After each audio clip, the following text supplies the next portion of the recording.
আল্লাহর হুকুম হাকাম হচ্ছে অনেক প্রকার। এখান থেকে একটা প্রকার হচ্ছে ইমান, ইমান এবং আকিদা। ইমান আকিদা আল্লাহর হুকুম হাকামের একটা প্রকার।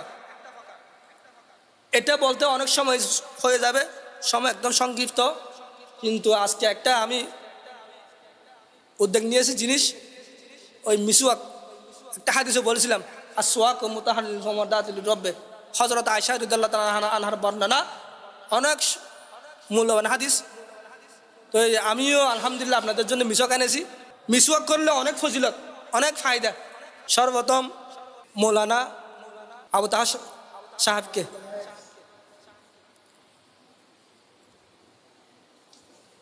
দুই নম্বর মিসওয়াক নেবেন জনাব ইউনুস সাহেব। আজিম ইসলামিক মিডিয়া, একটি আলোর পথে আহ্বান। আলহামদুলিল্লাহ, আলহামদুলিল্লাহিল্লাযী জাআলাশ শামসা ওয়াল কমারা বিহুসবান ওয়ান নাজমু ওয়াশ শাজারা ইয়াসজুদান ওয়া ফাদ্দালা জামানান আলা জামান কামা ফাদ্দালা মাকানান আলা মাকান ওয়া ইনসানান আলা ইনসান। ونشهد أن لا إله إلا الله وحده لا شريك له ونشهد أن سيدنا ومولانا محمدا عبده ورسوله. أعوذ بالله من الشيطان الرجيم. بسم الله الرحمن الرحيم. الحمد لله رب العالمين الرحمن الرحيم مالك يوم الدين إياك نعبد وإياك نستعين اهدنا الصراط المستقيم صراط الذين أنعمت عليهم غير المغضوب عليهم ولا الضالين. وقال رسول الله صلى الله عليه وسلم السواك مطهر للفم ومردات للرب. وقال عليه الصلاة والسلام مفتاح الجنة الصلاة أو كما قال عليه الصلاة والسلام. اللهم صل على محمد وعلى آل محمد كما صليت على إبراهيم وعلى آل إبراهيم إنك حميد مجيد. اللهم بارك على محمد وعلى آل محمد كما باركت على إبراهيم وعلى آل إبراهيم إنك حميد مجيد. আল্লাহ পাকের অশেষ শুকরিয়া যে আল্লাহ পাক রব্বুল আলামিন আমাদেরকে আল্লাহর ঘর মসজিদে এসে জুমার অপেক্ষায় কিছু দিনের কথাবার্তা যে শোনার এবং বলার যে তৌফিক দান করেছেন, সর্বপ্রথম মহান আল্লাহর দরবারে শুকরিয়া তনে সবাই আলহামদুলিল্লাহ। সাথে সাথে আকায়ে নামদার তাজদারে মদিনা আহমদ মুস্তাফা মোহাম্মদ মুস্তাফা সবাই বলেন সাল্লাল্লাহু আলাইহি ওয়াসাল্লামের উপর লাখো কোটি দরুদ গ্রহণ করি। গত জুমার মধ্যে আলহামদুলিল্লাহ সূরা ফাতিহা নিয়ে আলোচনা করা হয়েছিল।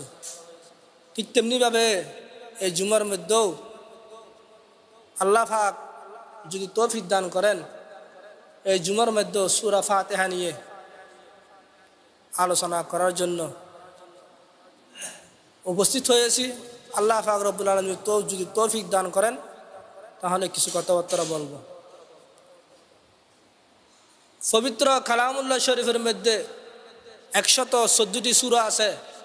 সেখান থেকে একটি সূরার নাম হচ্ছে সূরাতুল ফাতিহা। অনেক মূল্যবান সূরা।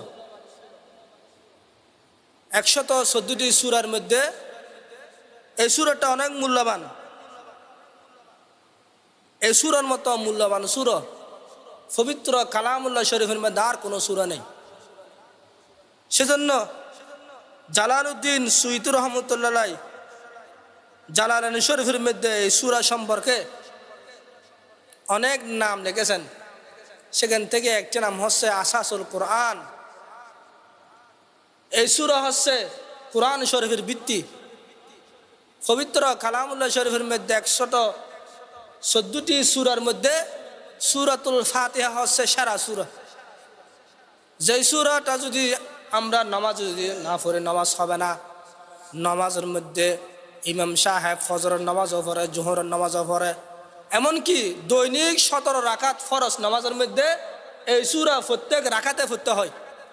যদি সূরাটা যদি না পড়ে, বুলু যদি না পড়ে, আমাদের মুজাহাব মতো হয়ে যাবে, নামাজ সৌসেতে দিলে হয়ে যাবে, আর অন্য অন্য কোনো মুজাহাবের মধ্যে নামাজ হবে না। সূরা ফাতিহা পড়া আবু হানিফা রহমতুল্লাহর মুজাহাব মতো ওয়াজিব, আর ইমাম শাফি রহমতুল্লাহর মুজাহাব মতো সূরা ফাতিহা পড়া ফরজ। ইমাম মালিক রহমতুল্লাহর মুজাহাব মতো সূরা ফাতিহা পড়া ফরজ। ইমাম আহমদ ইবনে হাম্বল রহমতুল্লাহর মতো মুজাহাব মতো সূরা ফাতিহা পড়া ফরজ। অর্থাৎ বুঝাতে চাচ্ছি, অনেকে আমাদের ব্যয় বন্ধুরা সৌদি আরব থেকে এসে মশালাগুলো ভুলে যায়। হয়তো হুজুর ওখানে এরকম করতেছে, আপনারা এখানে এরকম করতেছেন কেন?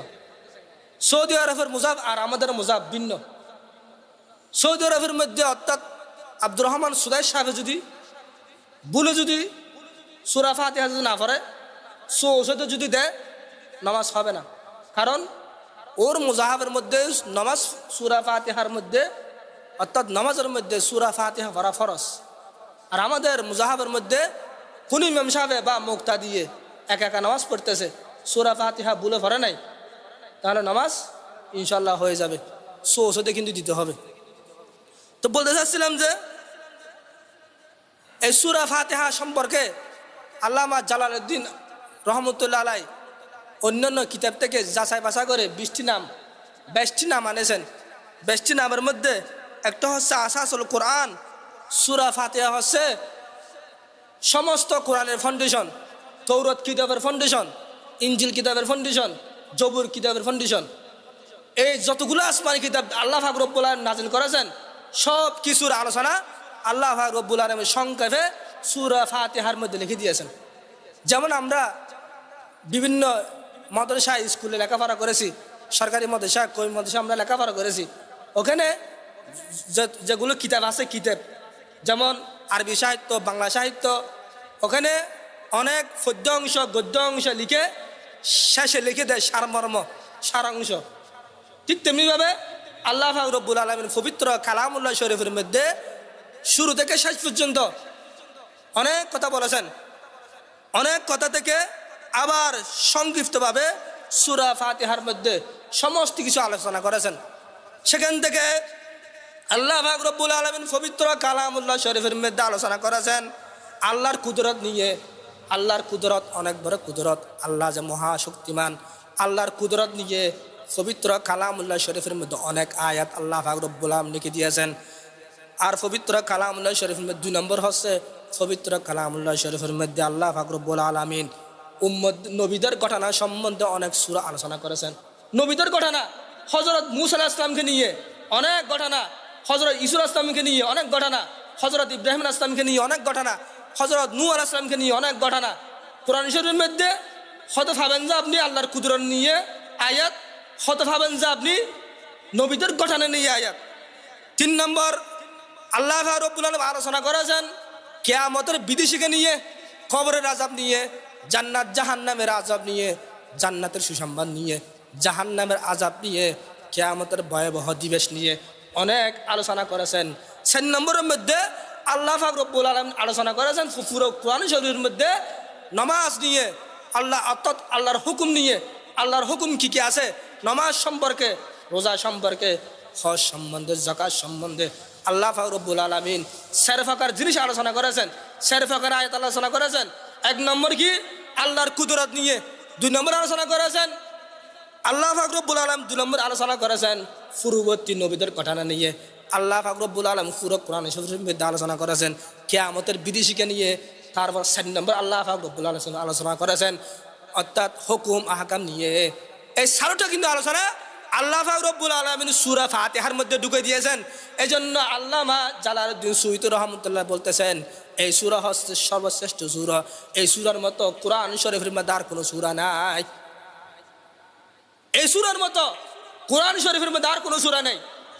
এই জন্য প্রত্যেক উম্মতের জন্য এই সূরা পড়া ফরজ। শুধুমাত্র ইমাম আবু হানিফা রহমাতুল্লাহর মুজাহাম সারা আর সব মুজাফের মধ্যে এই সূরা পড়াটা ফরজ, নামাজের মধ্যে পড়াটা ফরজ। ইমাম আবু হানিফা রহমাতুল্লাহর মুজাম্মত এই সূরাটা পড়াটা হচ্ছে নামাজের মধ্যে ওয়াজিব। যদি ইচ্ছাকৃতভাবে যদি কেউ যদি না পড়ে নামাজ ভঙ্গ হয়ে যাবে, নামাজ থাকবে না। আর যদি ভুলে যদি না পড়ে নামাজ হয়ে যাবে, কিন্তু সহজতে দিতে হবে। বলতে চাচ্ছিলাম সূরা ফাতিহার মর্যাদা অনেক বড় মর্যাদা। সূরা ফাতিহার মধ্যে প্রথমে বলেছিলাম যে আল্লাহ পাক রব্বুল আলামিন কুদরত সম্বন্ধে পবিত্র কালামুল্লাহ শরীফের মধ্যে অনেক আয়াত আল্লাহ পাক রব্বুল আলামিন আলোচনা করেছেন। ঠিক তেমনি ভাবে সূরা ফাতিহার মধ্যেও আল্লাহ পাক রব্বুল আলামিন আলোচনা করেছেন আলহামদুলিল্লাহি রব্বিল আলামিন। আল্লাহ পাক রব্বুল আলামিন কুদরত সম্বন্ধে সূরা ফাতিহার প্রথম আয়াত আল্লাহ পাক রব্বুল আলামিন বলতেছেন আলহামদু সমস্ত প্রশংসা লিল্লাহি, এমন আল্লাহর জন্য রব্বিল আলামিন যিনি হচ্ছে বিশ্বজগতের পালনকর্তা। আল্লাহর জন্য আল্লাহ পাক রব্বুল আলামিন কেমন রব? আমাকে একজনে প্রশ্ন করেছেন হুজুর আল্লাহ কি সব জায়গায় হাজির নাজির? যদি সব জায়গায় হাজির নাজির হয় পায়খানার ভিতরে কি আল্লাহ পাক রব্বুল আলামিন হাজির নাজির? তা আমি বলেছিলাম হ্যাঁ, পায়খানার ভিতরেও বাথরুমের ভিতরেও আল্লাহ পাক রব্বুল আলামিন হাজির নাজির। কেমনে শুনেন, কেমনে শুনেন একটু করে। আল্লাহ পাক রব্বুল আলামিন বাথরুমের ভিতরে হাজির নাজির। কিভাবে হাজির নাজির? যদি হাজির নাজির হয় তাহলে তো নাফাক হয়ে যাবে। কিভাবে হাজির নাজির? তো লেখছেন কিতাবের মধ্যে লিখেছেন সূর্য এবং চন্দ্র সূর্য দুটোটা আকাশের মধ্যে উঠে আবার ডুবে যায়। যেগুলো আমাদের বাংলা টয়লেট আছে খোলা আসমানের দিকে যদি তাকায় তাহলে দেখা যায় ওই বাংলা টয়লেটের উপরে যদি সূর্য এবং চন্দ্র যদি উলে আবার যদি ডুবে যায়, ডুবে যাওয়ার সময় যদি বাথরুমের উপর দিয়ে যায় ও চন্দ্র সূর্য কি নাফাক হবে? কোনোদিন কি নাফাক হবে না। ঠিক তেমনি ভাবে বাথরুমের ভিতরে যদি আপনি যেটা বর্তমান যেগুলো ইংলিশ টয়লেট আছে, ইংলিশ টয়লেটের মধ্যে যদি আপনি যদি বাতি যদি লাগান ওই বাতির আলো কি আপনার জন্য নাফাক হবে? হবে না। বাথরুমের ভিতরে বাতির আলো কোনোদিন নাফাক নয়, বাতিও নাফাক না। কিন্তু বাথরুমের ভিতরে যদি আপনি যদি টিস্যু ফেলার জন্য যদি একটা যদি জুড়ি রাখেন, জুড়ির মধ্যে আপনি টিস্যু ফেলাচ্ছেন, ওই টিস্যুর কারণে ওই টিস্যু ফেলার কারণে জুড়ি কিন্তু কি হয়ে যাবে? নাফাক হয়ে যাবে। জুড়ি নাফাক হবে। কারেন্টের বল, বিদ্যুতের বল কিন্তু নাফাক হবে না। আপনি টয়লেটের ভিতরে ফ্যান লাগাইছেন, ওই ফ্যান কিন্তু কি হবে না? নাফাক হবে না। ওখানে যদি নাফাক না বাজে, বলের মধ্যে যদি আপনার নাফাক বাজিও বলের আলো কিন্তু আপনার জন্য কি হবে না? নাফাক হবে না।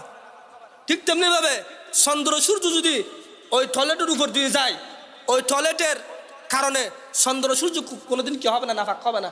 ঠিক তেমনি ভাবে আমার আল্লাহ আপনার আল্লাহ যদি বাথরুমের যদি থাকে হাজির নাজির হয়, কোনোদিন নাফাক হবে না। সামান্য যদি বিদ্যুতের বল আলো যদি নাফাক হতে না পারে টয়লেটের ভিতরে থাকলে, সামান্য চন্দ্র সূর্য ওটা আল্লাহর জন্য সামান্য আল্লাহর সৃষ্টি চন্দ্র সূর্য, ওগুলো যদি নাফাক না হয় বাথরুমের উপরে যদি গিয়ে আল্লাহ কিভাবে নাফাক হবে? আল্লাহ হচ্ছে রব্বুল আলামিন, সারা জগতের মালিক। আল্লাহ কোনোদিন টয়লেটের ভিতরে কি হবে না? নাফাক হবে না। সব জায়গায় হাজির নাজির। আপনি যে গোসল করতেছেন পুকুরের মধ্যে, আমরা অনেক কাজ করি পুকুরের মধ্যে কি করে ফেলি? আমরা লুঙ্গি খুলে ফেলি। লুঙ্গি খুললেও আল্লাহ পাক রব্বুল আলামিন দেখবে, লুঙ্গি পরলেও আল্লাহ পাক রব্বুল আলামিন আপনার ওই পুকুরের মধ্যে আপনার ওখানে হাজির নাজির। সেই জন্য আমাদের আকাবেররা বলে টয়লেটে যেহেতু আল্লাহ পাক রব্বুল আলামিন হাজির নাজির, টয়লেটের ভিতরে ঢুকে এভাবে কাপড়গুলো একদম না গোছাইয়ে কমপক্ষে হাঁটুগুলো একটু কেটতে হবে, ডেকে রাখতে হবে। হাঁটু যদি ডেকে যদি না রাখেন আল্লাহ পাক রব্বুল আলামিন শর্মায়। সেজন্য আমরা কি করব, টয়লেটে ঢুকার সময়, টয়লেটে বসার সময় কাপড় তুলে কি করতে হবে, হাঁটুগুলো কেটতে হবে, ডেকে রাখতে হবে। হাঁটু যদি ডেকে যদি না রাখেন ওখানে কি করবে, আল্লাহ পাক রব্বুল শর্মাবে। আল্লাহ হাজির নাজির, সব জায়গায় হাজির নাজির। সেজন্য দোয়া করতে হবে, আল্লাহুম্মা ইন্নী আউযু বিকা মিনাল খুবুসি ওয়াল খাবাইস। দোয়া করে ঢুকতে হবে, ওখানে আল্লাহর নাম শুরু, আল্লাহুম্মা ইন্নী আউযু বিকা মিনাল খুবুসি ওয়াল খাবাইস। স্মরণ রাখতে হবে। বিষয় কিন্তু এটা না, আমি বলছিলাম যে পবিত্র কালামুল্লাহ শরীফের মধ্যে আল্লাহ পাক রব্বুল আলামিন 4টা বিষয় নিয়ে আলোচনা করেছেন। এই 4টা বিষয় আপনার সূরা ফাতিহার ভিতরে আছে। প্রথম বিষয় হচ্ছে আল্লাহ পাক রব্বুল আলামিন কুদরত সম্বন্ধে। আল্লাহ পাক রব্বুল আলামিন কুদরত সম্বন্ধে সর্বপ্রথম আয়াত আল্লাহ পাক রব্বুল আলামিন বলতেছেন আলহামদুলিল্লাহি রব্বিল আলামিন। আল্লাহ হচ্ছে সারা জগতের মালিক। আল্লাহর প্রশংসা, সারা জগতের মধ্যে প্রশংসা, আল্লাহর প্রশংসা করতে হবে। আলহামদু এমন প্রশংসা লিল্লাহি, এমন আল্লাহর জন্য। রব্বিল আলামিন যিনি বিশ্ব জগতের পালনকর্তা। আল্লাহ হচ্ছে সারা জগতের পালনকর্তা, লালন পালন করে। রব্বিল আলামিন, রব কাকে বলে? রব বলে যে সময় যেটা প্রয়োজন সেটা দিতে পারার নামেই তার নাম হচ্ছে রব। আমাদের যেটা প্রয়োজন সেটাই দিতে পারার নাম হচ্ছে রব। পৃথিবীর মধ্যে আল্লাহ পাক রব্বুল আলামিন 3টা জীব সৃষ্টি করেছেন। একটা হচ্ছে গাছ জাতি, একটা হচ্ছে মানুষ জাতি, আর একটা হচ্ছে আপনার পশু পাখি জাতি। 3টার জাত 3 রকম। পশু পাখিরা একটা জাত, মানুষ একটা জাত, গাছপালা একটা জাত। 3 জাতি 3 রকমের খানা আহরণ করে। যেমন দেখেন আপনার গাছ জাতি, গাছ যতগুলো জাত আছে, গাছ যেখানে উঠে সেখানেই সারা জীবন থেকে যায়, ওখানে তার মৃত্যু। গাছে কিন্তু বাজার সাজার করতে পারে না। গাছে বলসিরি বাজার, জলদি বাজার, মিয়ার বাজার যেতে পারে না। আল্লাহ পাক রব্বুল আলামিন ওই গাছকেই ওই জায়গায় খানা আল্লাহ পাক রব্বুল আলামিন খাবায়। যেমন ভাবে দেখেন, যে সময় বৃষ্টির মৌসুম, যে সময় বৃষ্টি, ওই সময় গাছ কি করে, আকাশের দিকে তাকায় থাকে কখন বৃষ্টি হবে, কখন বৃষ্টি হবে না। আল্লাহ পাক রব্বুল আলামিন গাছের আহারের জন্য গরম অর্থাৎ বর্ষাকালে বৃষ্টি ফেলায়। ওই বৃষ্টি দিয়ে শিকড়ের মাধ্যমে আল্লাহ পাক রব্বুল আলামিন গাছকে আহার করে। ঠিক তেমনিভাবে গাছের 2টি মুখ আছে। একটা মুখ হচ্ছে ফাটা, আর একটা মুখ হচ্ছে আপনার শিকড়। শিকড় দিয়ে ওরা কি করে, পানি টানে, সার টানে, শিকড় দিয়ে গোবর টানে, বিভিন্ন জিনিস টানে। আর গাছের ফাটা দিয়ে আল্লাহ পাক রব্বুল আলামিন ওই সূর্যের আলো, চন্দ্রের আলো ওরা আহার করে। গাছ সারা জীবন জীবিত থাকে। গাছের আর কোনো আহার নেই। কেন? ওরা লড়তে সরতে পারে না। সেজন্য আল্লাহ পাক রব্বুল আলামিন তাদের আহারের জন্য 2টা জিনিস এমনভাবে দিয়েছেন, সারাক্ষণ ওরা ওই 2টা আহার দিয়ে সারাদিন বেঁচে থাকবে। আপনি যদি মসজিদের ভিতরে যদি একটা যদি সারা রোপণ করেন, ওটা 2 দিনে বাঁচবে না। কারণ এখানে যে পানিও যদি দেন, কিন্তু কি নেই, আলো নেই। সূর্যের আলো লাগবে, চন্দ্রের আলো লাগবে। সূর্যের আলো আর চন্দ্রের আলো যদি দেন, তাহলে ওই গাছ জীবিত থাকবে। সূর্যের আলো আর চন্দ্রের আলো যদি না থাকে, ওই গাছ মৃত্যু হতে অবশ্যই মৃত্যু হয়ে যাবে। চন্দ্র সূর্যের আলো ছাড়া গাছ কোনোদিন বাঁচে না। আল্লাহ পাক রব্বুল আলামিন চন্দ্র সূর্যের আলো দিয়ে আল্লাহ পাক রব্বুল আলামিন গাছকে জীবিত রাখেন। এবং বর্ষাকালে পানি দিয়ে শিকড়ের মধ্যে খাওয়াই আল্লাহ তাআলা গাছকে জীবিত রাখেন। কিন্তু শীতের মৌসুমের মধ্যে কোনো বৃষ্টি হয় না, বর্ষা নেই। এই সময় কি করেন? এই সময় আল্লাহ পাক রব্বুল আলামিন কুয়াশার মধ্যে আল্লাহ পাক রব্বুল আলামিন গাছকে জীবিত রাখেন। সুবহানাল্লাহ।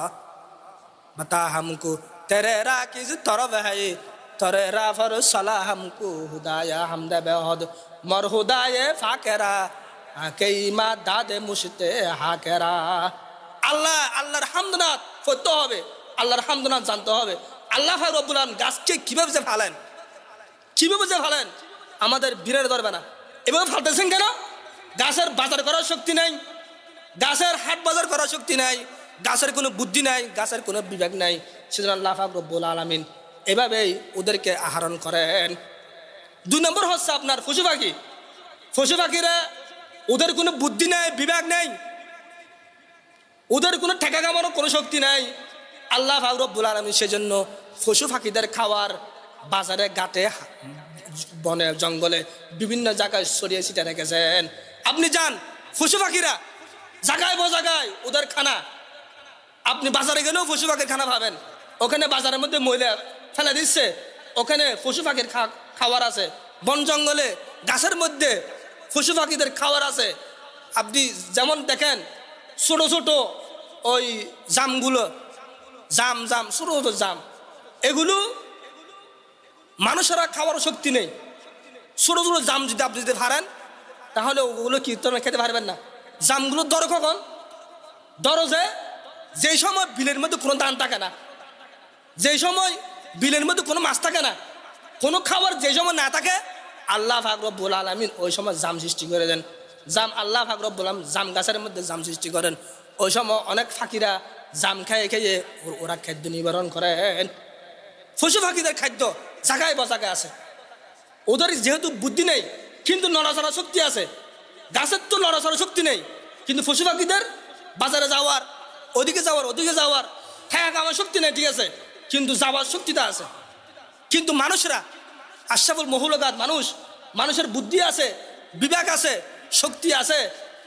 আল্লাহ পাক ব্রেন দিছেন, সব কিছু দিছেন। সেজন্য আল্লাহ পাক রব্বুল আলামিন মানুষকে ঠিক তেমনিভাবে খাওয়াই দেন না। কি করতে হয়? মানুষের ব্যবসা করতে হয়, চাকরি করতে হয়, বাকরি করতে হয়, অনেক কিছু করতে হয়। ব্যবসা বাণিজ্য কিছু করা ছাড়া মানুষকে আল্লাহ পাক খাবার না। কারণ কি? মানুষ কোনো গাছ না, মানুষ কোনো পশু না। পশুদের দিছে মাত্র হাঁটা চলার শক্তি দিছে, যাবার শক্তি দিছে, বুদ্ধি বিবেক দেয় নাই কি হারাম কোনটা হালাল কোনটা।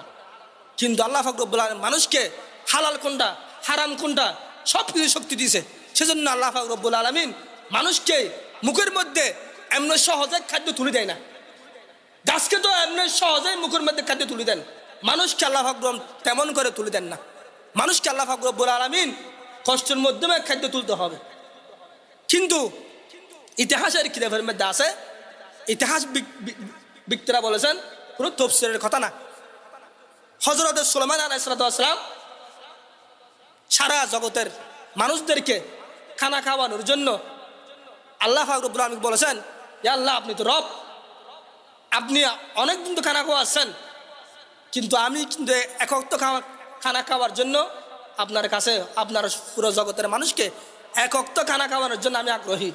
আল্লাহ পাক রব্বুল আলামিন বলতেছেন, হে সুলাইমান বা সুলাইমা দাদে মুলকে সলওয়ারি সুতমতি হাতে মসজিদে উপরি। এ সুলাইমান, পারবে না তুমি? হয় আল্লাহ আমি আগ্রহী করার জন্য। তাহলে করো। হযরত সুলাইমান আলাইহিস সালাম আল্লাহ রাব্বুল আলামিনের অনুমতিতে যখন অনেক খাবার যখন সংরক্ষণ করে পাহাড়ের মতো করে ফেলেছেন, অনেক খাবার, তারপর সর্বপ্রথম আল্লাহ রাব্বুল আলামিনের অনুমতিতে দাওয়াত দিয়েছেন কাকে? একটা তিমি মাছকে। ও তিমি মাছ এসে হযরত সুলাইমান আলাইহিস সালামের সব খাবার এক গরাসে খেয়ে হা করে আছে, হা করে বলতেছে, কিরে আমি তো এগুলো সবগুলো খানা আনছি যে সারা জগতের সমস্ত প্রাণীদের জন্য, তুমি তো একজনে খেয়ে ফেলছো। হয়তো সুলাইমান কি করেছো তুমি? হয়তো আমাকে দে, এরকম আল্লাহ পাক রব্বুল আলামিন তিন লোক মা খাওয়াই, তুমি তো আজকে আমাকে দাওয়াত দিয়ে আমাকে লস করেছো, আমাকে খাওয়াইছো এক লোকমা। সেজন্য একমাত্র রব হচ্ছে লা ইলাহা ইল্লাল্লাহু মুহাম্মাদুর রাসূলুল্লাহ। একমাত্র রব হচ্ছে আল্লাহ পাক রব্বুল আলামিন। এর রবের দায়িত্ব কেউ নিতে পারবে না, আল্লাহ ছাড়া রবের দায়িত্ব কেউ পাবে না।